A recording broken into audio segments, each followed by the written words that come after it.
नमस्कार, मैं हूं सुरभि शर्मा। सुबह के 9 बजे हैं, हम लेकर आए हैं सुबह 9 बजे 9 बड़ी खबरें। नमस्कार, मैं हूं अमित पालित। आज आपको दिखाएंगे सिर्फ 2000 रुपए में दिल्ली को कैसे मिलेगी कोरोना से मुक्ति, और साथ ही आपको दिखाएंगे यूपी में कोरोना वॉरियर्स पर किसने हमला किया।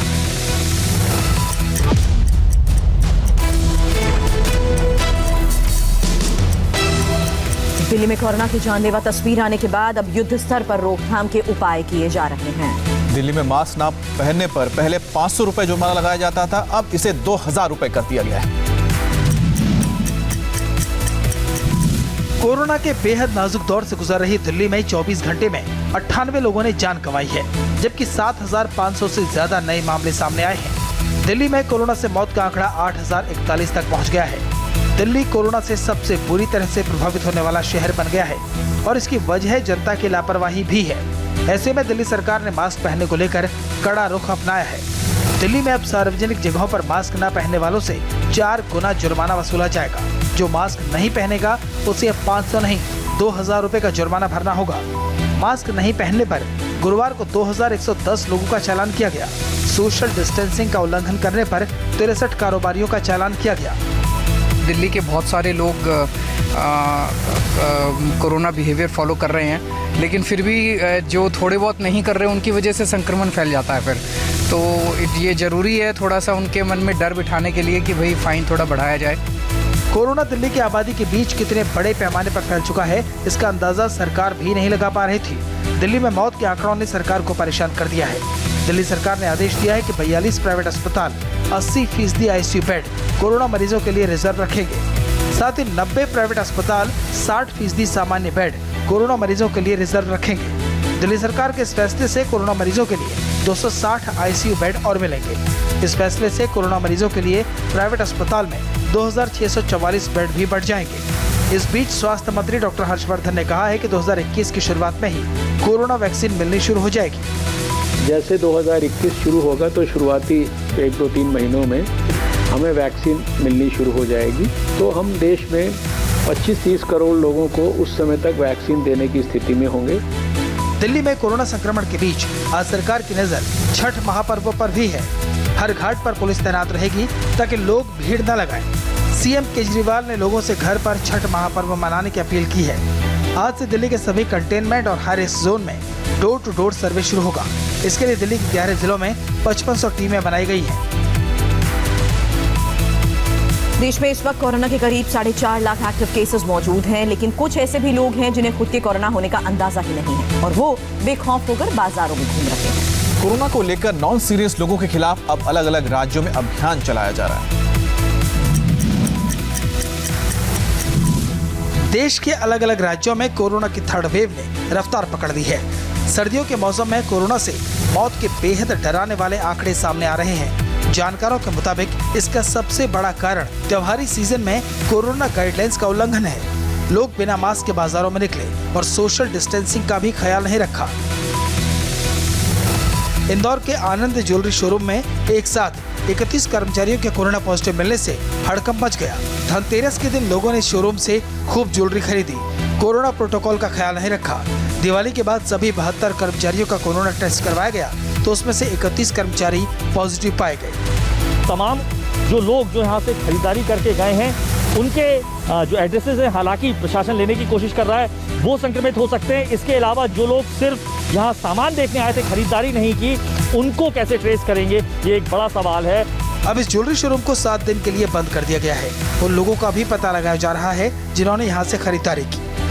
उनकी थर्मल स्कैनिंग प्रॉपर्ली की है संचालकों ने, और न ही उनकी प्रॉपर सैनिटाइजेशन और मास्क को लेकर के जो प्रिकॉशन रखने वो रखी गई होगी। इस कारण से उसको हम लोग 7 दिन के लिए जो प्रिकॉशनरी रहता है, इसमें स्टेट गवर्नमेंट के भी निर्देश है कि अगर संस्थान में ऐसा कुछ पाया जाता है तो उसमें कार्रवाई की जा सकती है। इंदौर की तरह ही उज्जैन में भी कोरोना संक्रमित मरीजों की संख्या में जबरदस्त इजाफा हुआ है। यही वजह है कि उज्जैन में बिना मास्क घर से निकलने वालों को पकड़े जाने पर 10 घंटे जेल की सजा दी जा रही है। गुजरात के अहमदाबाद में दिवाली के मौके पर बाजारों में काफी भीड़ लगी, जिसका असर अब दिखने लगा है। कोरोना वायरस के बढ़ते प्रकोप के चलते अहमदाबाद में एक बार फिर नाइट कर्फ्यू लगा दिया गया। जब तक ये संक्रमण की परिस्थिति कंट्रोल में नहीं आएगी और जब तक ये बिल्कुल कम नहीं होगा, तब तक ये कर्फ्यू लागू रहेगा। अहमदाबाद में शुक्रवार रात 9 बजे से सोमवार सुबह 6 बजे तक कर्फ्यू रहेगा। इस दौरान सिर्फ दूध और दवा की दुकानें खुलेंगी। सरकार ने सिर्फ कर्फ्यू लगाने का ही ऐलान नहीं किया, बल्कि अहमदाबाद में जगह जगह टेस्टिंग सेंटर भी खोले हैं। गुजरात सरकार ने 23 नवंबर से राज्य में स्कूल और कॉलेज शुरू करने का फैसला लिया था, जिसे कोरोना की वजह से स्थगित कर दिया गया। कोरोना के खिलाफ जंग लड़ने में जो हाल दूसरे राज्यों का है, वही हाल यूपी का भी है। यूपी में बाहर के राज्यों से आने वाले लोगों का रेलवे या फिर बस स्टेशन पर ही रैंडम टेस्ट किया जा रहा है। कोरोना से अब दिल्ली सरकार की नींद उड़ गई है और आसपास की सरकारें भी अलर्ट पर हैं। हरियाणा हो या उत्तर प्रदेश, हर सरकार इस कोशिश में लग गई है कि दिल्ली वाली तस्वीर उनके राज्यों में नजर न आए। पहले यूपी के नोएडा में रैंडम टेस्टिंग शुरू हुई, अब यूपी के लखनऊ में भी सार्वजनिक जगहों पर रैंडम टेस्टिंग होगी। यही नहीं, लखनऊ प्रशासन की ओर से कहा गया है कि जो लोग दिल्ली या दूसरे हॉटस्पॉट से वापस लौटे हैं, वो घर पर भी मास्क लगा कर रहें। इस समय हम लखनऊ के चारबाग रेलवे स्टेशन पे हैं और यहाँ जो गाड़ी आई है मुंबई से, इसमें जो यात्री उतरे हैं उनका यहाँ पे कोरोना टेस्ट किया जा रहा है। हेल्थ विभाग की टीम यहाँ पर है, पुलिस के लोग हैं, तो जो यात्री यहाँ ट्रेन से उतर रहे हैं उनको लाके यहाँ टेस्ट कर रहे हैं। रेलवे स्टेशन हो या बस स्टेशन, हर जगह स्वास्थ्य विभाग के लोग रैंडम टेस्टिंग के लिए तैयार बैठे हैं, ताकि कोरोना के थर्ड वेव से उत्तर प्रदेश को बचा सके। चंडीगढ़ में दिल्ली से आने वाले लोगों को घर पर भी मास्क लगाकर रखने को कहा गया है। चंडीगढ़ प्रशासन की तरफ से इंतजाम किया गया है कि जो लोग बस के जरिए दिल्ली से चंडीगढ़ आएंगे, उनके लिए बस स्टैंड पर मुफ्त टेस्टिंग सुविधा होगी। इसके अलावा दूसरी जगहों पर भी मुफ्त टेस्टिंग का इंतजाम किया गया है। महाराष्ट्र के नागपुर में एक दिन में कोरोना के करीब 400 से ज्यादा केस सामने आए हैं। लोगों से सार्वजनिक जगहों पर सावधानी बरतने की अपील की गई है। नागपुर में गुरुवार को 443 कोरोना के मरीज सामने आए, बुधवार को 389 और मंगलवार को 262 कोरोना मरीज मिले। इससे पहले महाराष्ट्र में कोरोना विस्फोट हो चुका है, जिसके बाद स्थिति बड़ी मुश्किल से काबू में आई थी। इसलिए इस बार सरकार ज्यादा सावधानी बरत रही है। एक तरफ कोरोना वॉरियर्स महामारी के खिलाफ जंग लड़ रहे हैं, वहीं यूपी के शामली में कोरोना वॉरियर्स पर ही अटैक हुआ। कोविड सैंपलिंग टीम के एक सदस्य पर डंडे से हमला किया गया।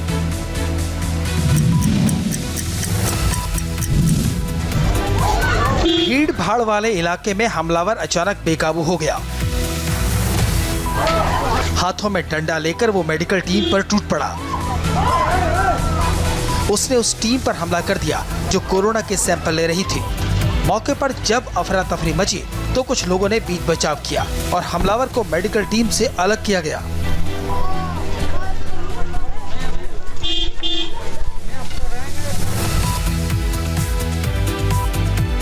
ये घटना शामली के मोहल्ला पंसारियन की है। कोविड सैंपलिंग टीम जब मौके पर पहुंची तो टीम के ड्राइवर पर इस शख्स ने डंडे से हमला कर दिया। ड्राइवर को चोट आई। मैंने उसे कुछ नहीं बोला, मैं गाड़ी में से नीचे उतरा तो उसने मुझे एकदम आके मारा। मेरी उससे कोई बात नहीं हुई। कोविड सैंपलिंग टीम की लेडी डॉक्टर ने थाने पहुंचकर पुलिस को तहरीर देकर आरोपी के खिलाफ कार्रवाई की मांग की है। करप्शन के आरोपों से घिरे बिहार के शिक्षा मंत्री ने पद संभालते ही इस्तीफा दे दिया। मेवालाल चौधरी सिर्फ 71 घंटे ही अपने पद पर बने रहे। मेवालाल चौधरी ने गुरुवार को दोपहर 1 बजे शिक्षा मंत्री के तौर पर कामकाज संभाला ही था कि 2 बजे उनके इस्तीफे की खबर आ गई। 16 नवंबर को मेवालाल को शपथ दिलाई गई थी। 3 दिन बाद ही उन्हें नीतीश कैबिनेट से जाना पड़ा। मेवालाल चौधरी कल मुहूर्त के हिसाब से शिक्षा मंत्री के तौर पर कामकाज संभालने को मंत्रालय पहुंचे थे। मेवालाल चौधरी मंत्री की कुर्सी पर बैठे। इसके बाद बिहार में एजुकेशन सिस्टम को सुधारने के लिए अपनी पूरी योजना बताई, लेकिन इसके 15 मिनट बाद नीतीश कुमार ने मेवालाल से इस्तीफा ले लिया। आप देखें यहाँ पर गुलदस्ते उनके घर पर यहाँ पर पड़े हुए हैं। यहाँ देखिए कितने गुलदस्ते यहाँ पर पड़े हुए हैं। मेवालाल चौधरी को कोई भी भनक नहीं थी कि उनसे इस्तीफा मांग लिया जाएगा, लेकिन विपक्ष जिस तरह से मुद्दा बना रहा था, जिस तरह से लगातार सवाल उठाए जा रहे थे, नीतीश सरकार को घेरा जा रहा था, उसके बाद नीतीश कुमार ने मेवालाल को बुलाया और उनसे इस्तीफा देने को कहा। असल में मेवालाल चौधरी एग्रीकल्चर यूनिवर्सिटी के वाइस चांसलर रहे हैं। उस दौरान उन पर असिस्टेंट प्रोफेसर की भर्ती में घोटाला करने का आरोप लगा। मेवालाल चौधरी 2015 में रिटायर हो गए, जिसके बाद जेडीयू के टिकट पर चुनाव लड़ा और एमएलए बने। लेकिन 2016 में सुशील मोदी और जीतन राम मांझी ने प्रोफेसर्स की भर्ती में घोटाले की शिकायत की। उस वक्त के गवर्नर रामनाथ कोविंद ने मेवालाल चौधरी के खिलाफ जांच के आदेश दिए। जांच ने मेवालाल चौधरी को दोषी माना। 2017 में जब मेवालाल चौधरी के खिलाफ एफआईआर हुई तो जेडीयू ने उनसे इस्तीफा ले लिया। इस बार जेडीयू ने मेवालाल चौधरी को तारापुर से टिकट दिया और विधायक बनने के बाद नीतीश कुमार ने उन्हें शिक्षा मंत्री भी बना दिया। मेवालाल चौधरी के मंत्री बनते ही नीतीश कुमार पर विपक्ष लगातार सवाल खड़े कर रहा था। इसके जवाब में मेवालाल को 3 दिन के अंदर ही मंत्रिमंडल से हटा दिया। पश्चिम बंगाल में राजनीतिक हिंसा रुकने का नाम नहीं ले रही। नॉर्थ 24 परगना में बीजेपी का ऑफिस जला दिया गया तो वहीं मालदा में कथित बम फैक्ट्री में धमाका हुआ। पश्चिम बंगाल के अलग अलग जिलों से अशांति की खबरें आईं। कहीं आगजनी हुई तो कहीं लाठीचार्ज। इन सभी घटनाओं का संबंध राजनीति से था। मालदा में एक फैक्ट्री में हुए ब्लास्ट में 5 मजदूरों की मौत हो गई। बीजेपी ने आरोप लगाया कि इस फैक्ट्री में अवैध रूप से बम बनाए जा रहे थे। गवर्नर जगदीप धनखड़ ने भी यही बात कही, लेकिन सरकार ने कहा कि फैक्ट्री में टेक्निकल गड़बड़ी की वजह से धमाका हुआ। धमाके में मारे गए लोगों के परिजनों को सरकार 2-2 लाख रुपए का मुआवजा देगी। कूच बिहार में अपने कार्यकर्ता की हत्या के विरोध में बीजेपी ने कल बंद की कॉल दी थी। बीजेपी ने प्रोटेस्ट मार्च निकाला, टायर जलाकर विरोध जताया। विरोध जब बढ़ने लगा तो पुलिस ने बीजेपी वर्कर्स पर लाठीचार्ज कर दिया। वहीं नॉर्थ 24 परगना में बीजेपी के ऑफिस को जला दिया गया। बीजेपी ने इसके लिए तृणमूल कांग्रेस को दोषी ठहराया है। ये तृणमूल कांग्रेस का सारे शस्त्रों बीजेपी का खिलाफ बैठ हो गया, इसीलिए उन्होंने हिंसा को ही मूल शस्त्रों का रूप में अपना लिया। इस बीच ममता ने बीजेपी पर आरोप लगाया है कि वो बाहर से लोगों को बुलाकर राज्य में अशांति फैलाने की कोशिश में है। बिहार के हाजीपुर में 2 गुटों में लाठी डंडों से मारपीट हो गई। छठ घाट बनाने को लेकर ये पूरा बवाल हुआ था।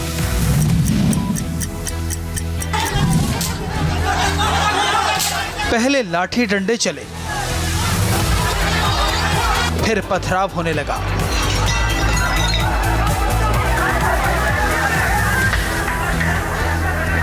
कुछ लोग कुर्सियां भी तोड़ने लगे।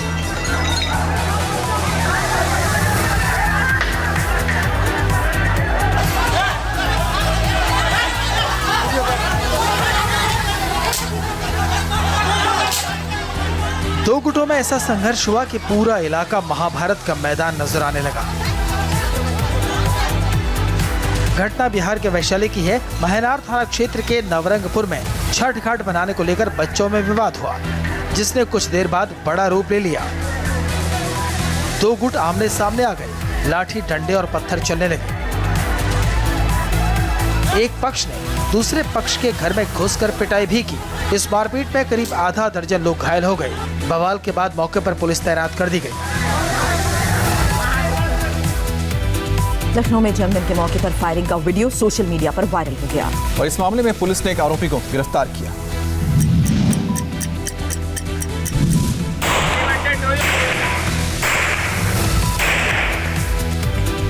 एक, 2, 3, 4, एक के बाद एक 4 फायर किए गए। तस्वीरें यूपी के लखनऊ के रस्तोगी नगर इलाके की हैं, जहां ज्ञानेंद्र प्रताप सिंह नाम के शख्स ने अपना जन्मदिन रोड पर ही मनाने का फैसला किया। बस फिर क्या था, दोस्तों को बुलाया जिन्होंने पिस्टल से हवाई फायर की। यही नहीं, केक काटने के लिए चाकू का नहीं बल्कि तलवार का इस्तेमाल किया गया। केक काटने और हवाई फायरिंग का वीडियो सोशल मीडिया पर वायरल हुआ तो पुलिस ने संज्ञान लिया और आरोपियों के खिलाफ केस दर्ज किया। यही वो गली है, यही वो मोहल्ला है ठाकुरगंज का रस्तोगी नगर, जहां पर हर्ष फायरिंग का ये वीडियो वायरल हुआ। 31 अक्टूबर के ये रात का वीडियो है। पुलिस ने हर्ष फायरिंग के आरोप में एक शख्स को गिरफ्तार किया है और बाकी 4 लोगों की तलाश जारी है। उत्तर पूर्वी चीन में भयंकर बर्फबारी से बड़ा नुकसान हुआ और बर्फबारी की वजह से ऑरेंज अलर्ट जारी किया गया। चीन के उत्तर पूर्वी इलाके में लगातार हो रही बर्फबारी ने लोगों की मुश्किलें बढ़ा दी हैं। चारों तरफ कई इंच तक बर्फ की चादर जम गई है। तापमान माइनस में पहुंचने से ठंड बेहद बढ़ गई है। ये तस्वीरें चीन के हैलांग झियांग प्रांत की हैं, जहां सबसे ज्यादा बर्फबारी हुई। एयरपोर्ट बंद हैं और फ्लाइट्स रद्द कर दी गई हैं। ट्रेनें कई घंटे लेट चल रही हैं। जगह जगह बर्फ को हटाने का काम चल रहा है, लेकिन रुक रुक कर हो रही बर्फबारी से हालात सुधरने का नाम नहीं ले रहे। खतरे को देखते हुए स्थानीय प्रशासन ने ऑरेंज अलर्ट जारी किया है और लोगों से घरों में रहने की अपील की है। अब बने रहे हमारे साथ। अब से थोड़ी देर बाद प्रतापगढ़ से आ रही बड़ी खबर पर अपडेट।